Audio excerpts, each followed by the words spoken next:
next guest on this video. He's a very good one. Would you like to introduce yourself, mate? Hi everyone, I'm Jude from Jude's Journey, trying to document my journey to the media world, but the most important of all, I'm a passionate Aston Villa fan. Yes, lovely to see. Jude, Aston Villa finished this season in 17th place in the Premier League, a Carabao Cup final. It's been turby, it's been up and down, but what do you make of this season? It's been a roller coaster of emotions, really, hasn't it? I think Yeah. at the start of the season, it was always going to be, well, take it back to the summer, we signed, 10 or 11 players, didn't we? Yeah. £120 million we spent. And when you look back at it, they averaged out about £9 million per player. And in today's market, that isn't really going to get you proven quality straight away, is it? Yeah. And I thought the first half of the season was fairly decent until we got to, for me, it all changed back in November when Liverpool scored those 2 late goals. Ooh. And that's just my opinion. I think that rattled the confidence of the Villa side. And then, of course, to a cup final. And, brilliant scenes at Villa Park at Leicester in a semi-final. We mustn't forget that. That was probably one of my best games this season. And we gave Manchester City a good go in the final.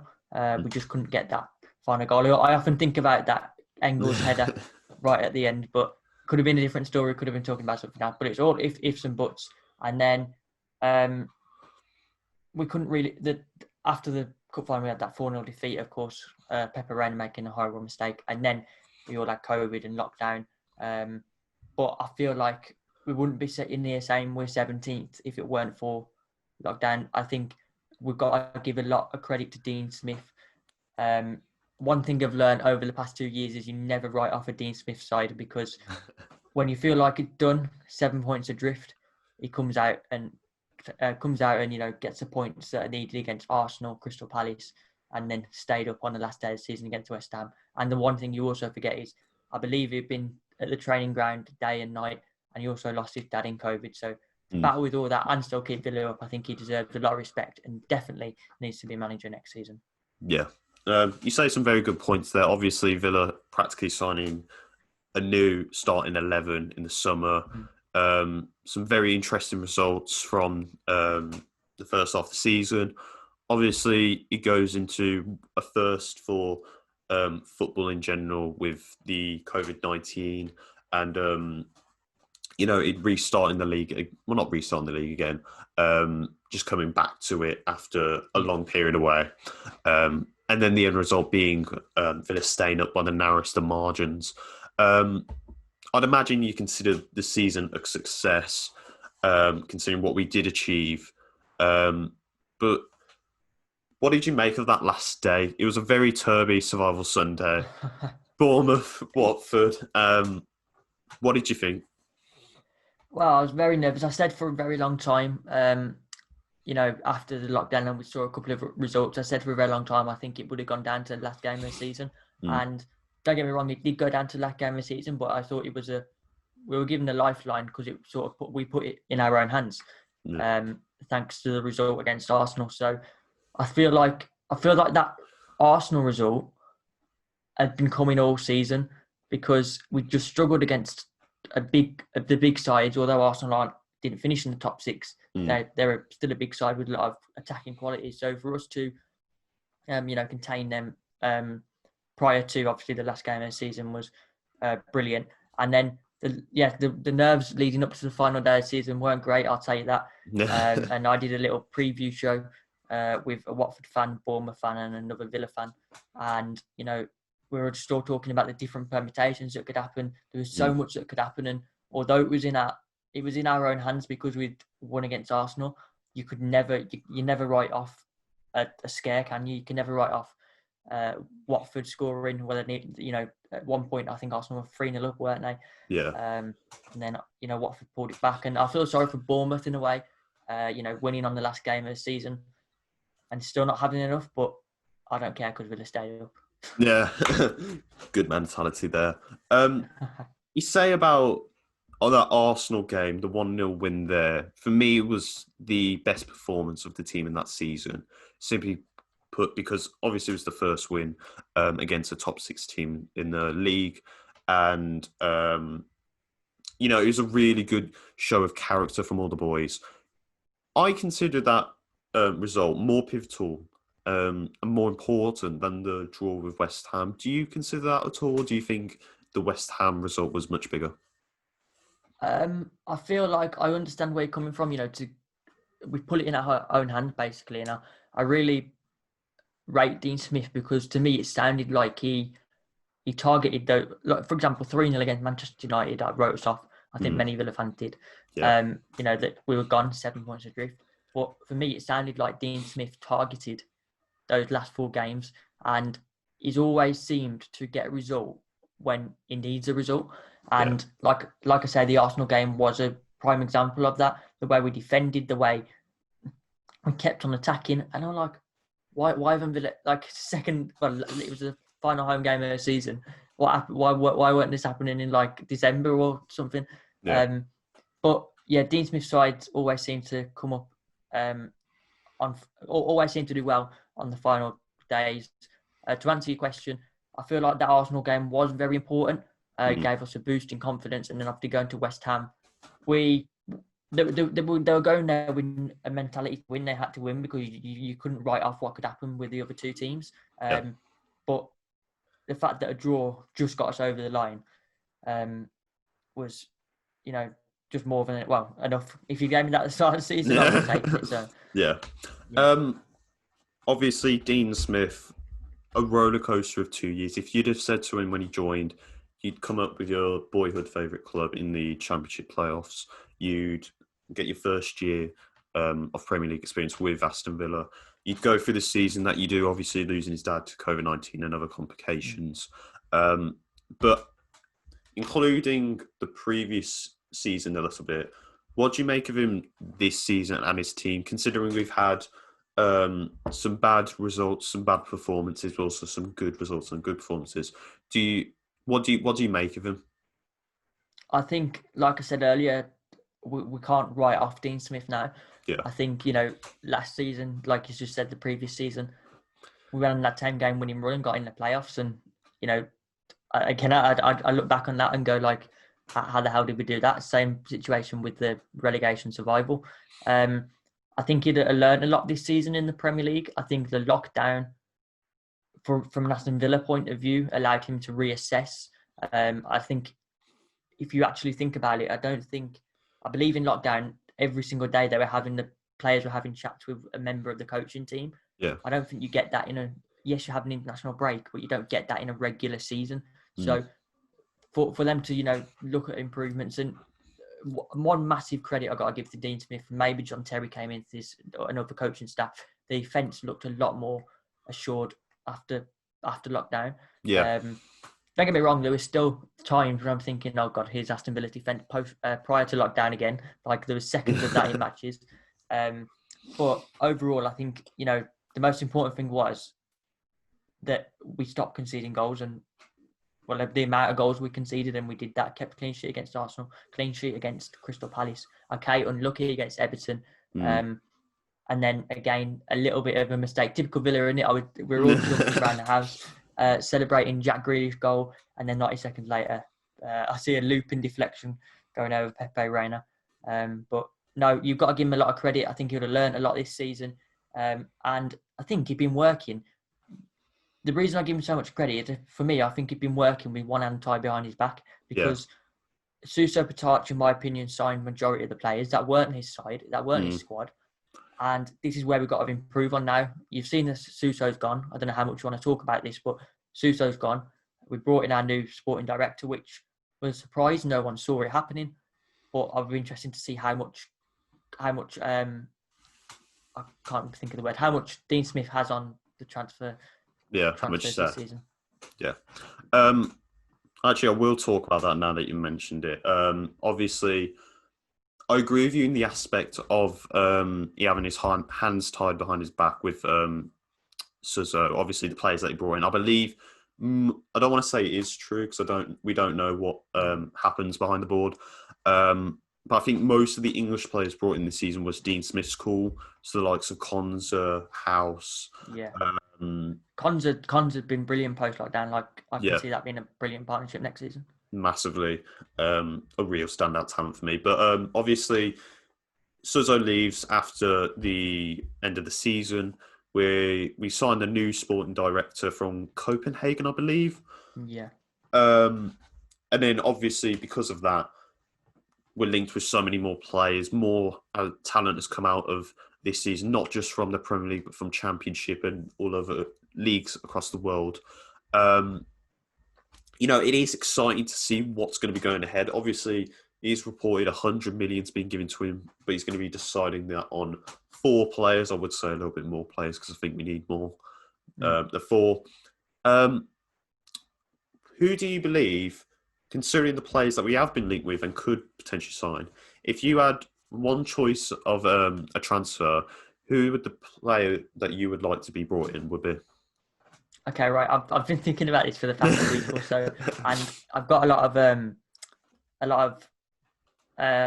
I've put a lot of controversial thoughts out on Twitter and got some, responses from it, which is fine because it's all about the debate.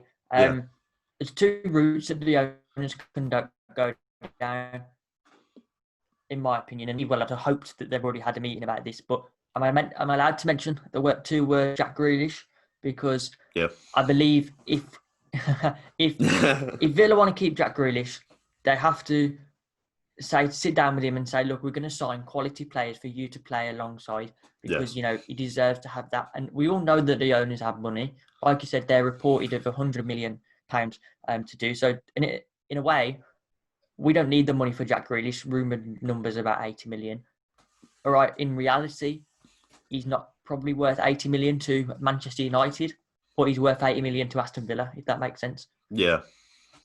So if we can keep Jack Grealish, I believe we have to build a team around him.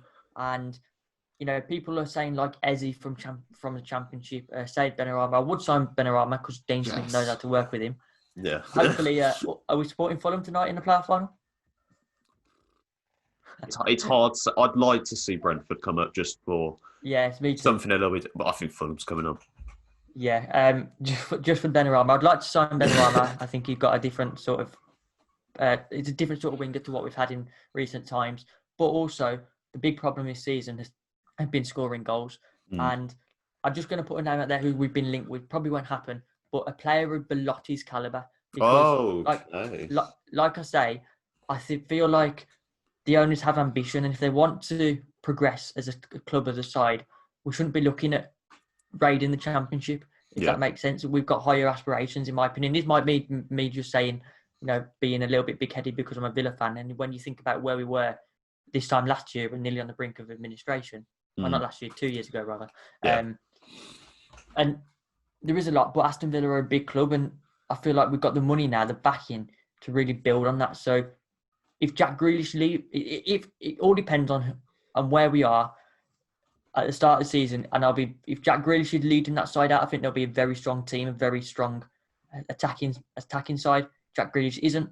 I still believe we need to spend it wisely. So either way, it will happen. Completely agree with you on all your points there. I do believe the same whether you think with Jack Grealish. I think if he is going to stay, tell him the players that we're going to be signing, build a team around him, because he's the star man of Villa right now. He's the one leading us. Benrahma, I agree. I think he needs to be the top priority. I've been screaming it for the past year. But simply put, a player of that quality, I think, can really help us.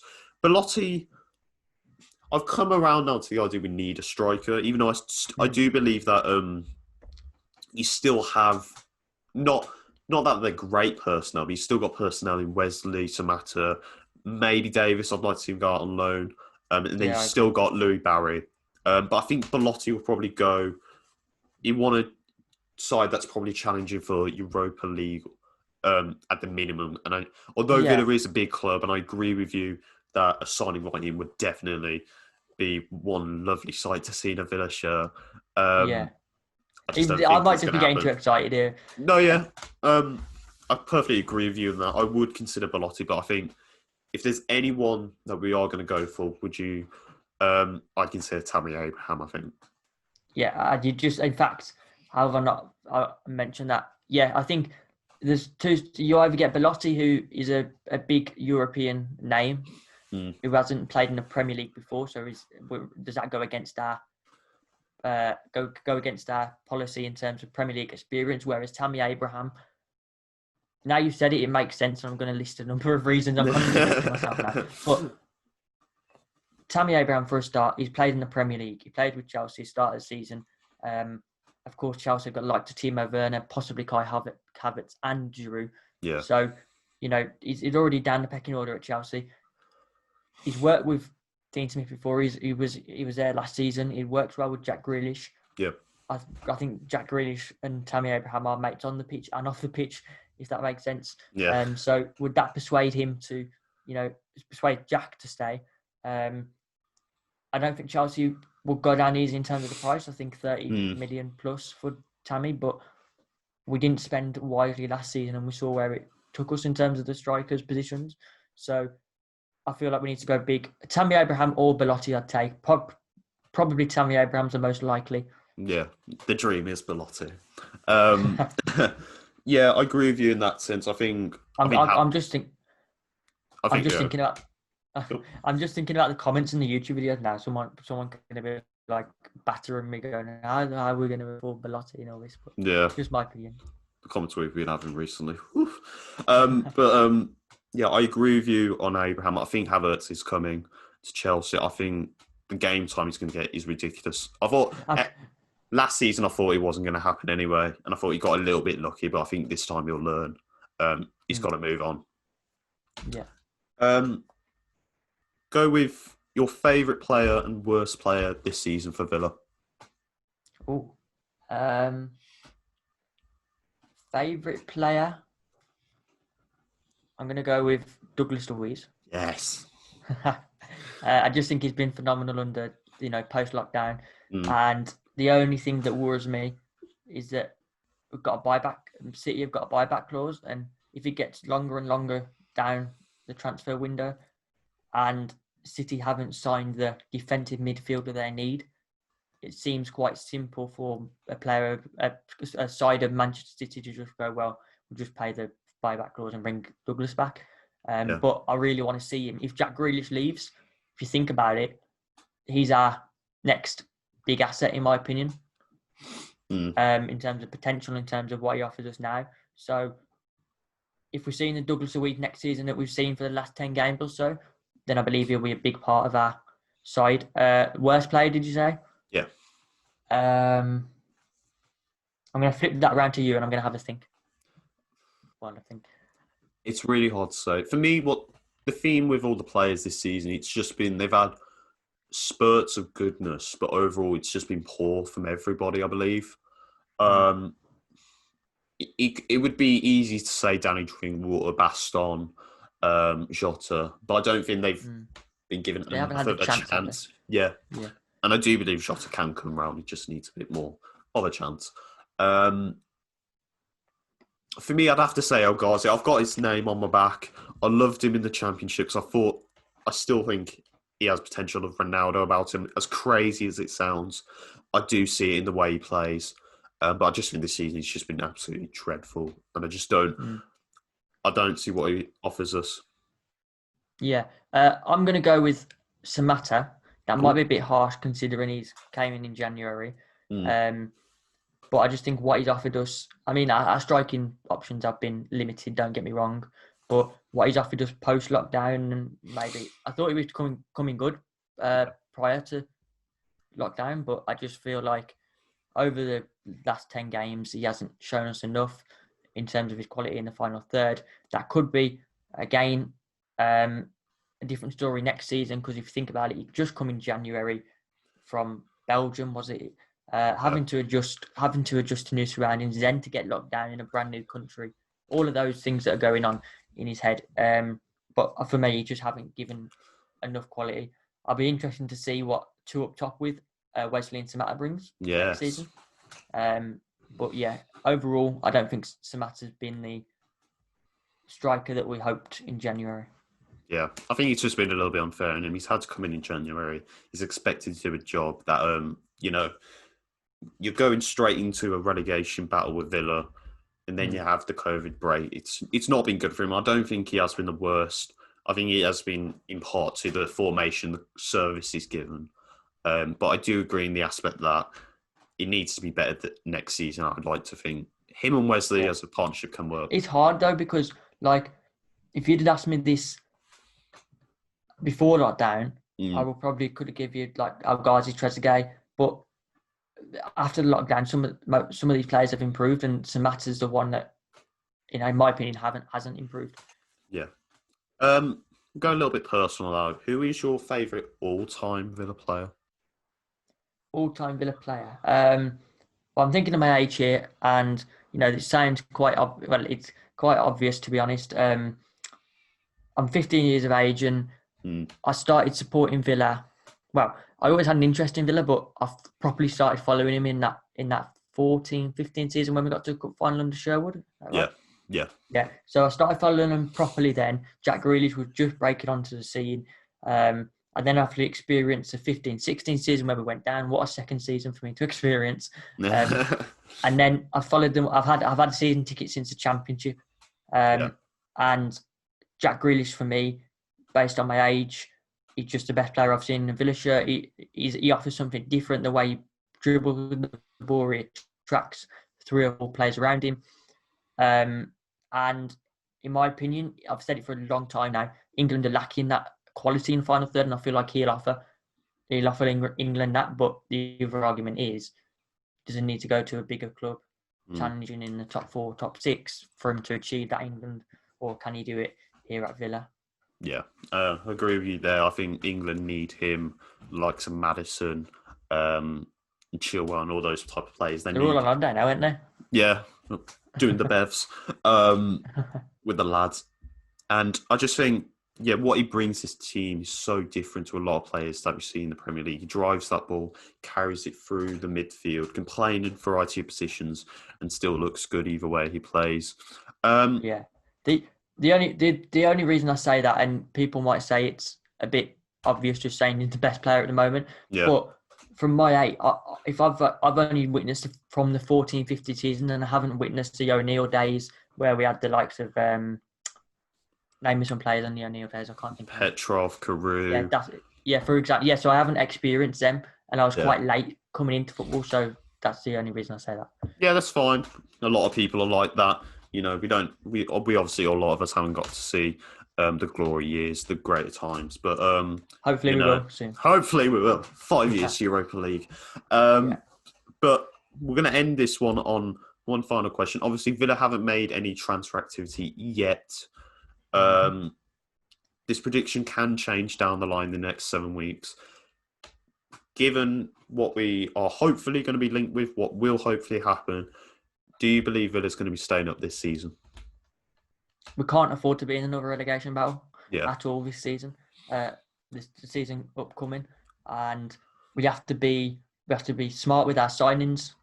I feel like we sort of tried to do it in January. We're trying to sign plug and play players. For example, Danny Drinkwater. That sort of went a bit wrong.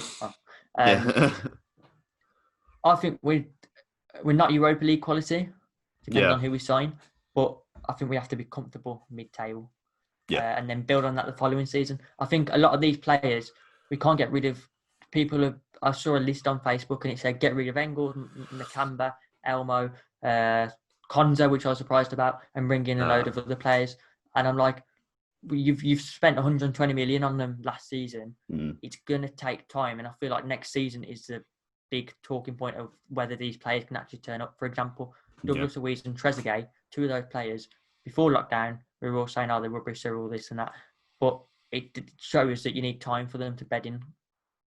Yeah, I agree with you in that aspect of not every player needs to be sold. I do believe there are some that need to go because I just don't think the quality's there with them.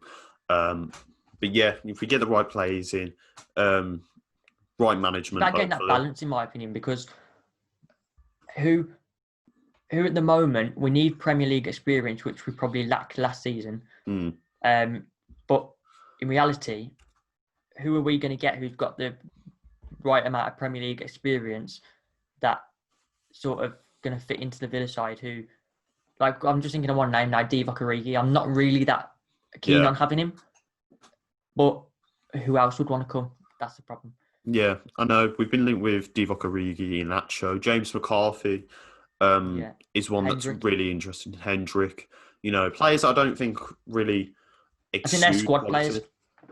Yeah. I think they'd like to McCarthy and Hendrick are squad players, and that's important to have. Yeah, definitely just rotational players, someone that Smith can bring on. Especially if the 5 substitutions rule are. Yeah, definitely. The 5 substitutions rule, more quality players we need on that bench. And I think Smith's looking for simply just better replacements than what we have. We'll have to be a bit patient for the exciting signings, maybe. Yeah. Let's cross our fingers. It gets better armour. Yeah. If you do want to go check out Jude's journey, it'll be in the link in the description. Go watch his channel. Brilliant content. Brilliant Villa vlogs and whatever. Give him a watch. You're going to love his content.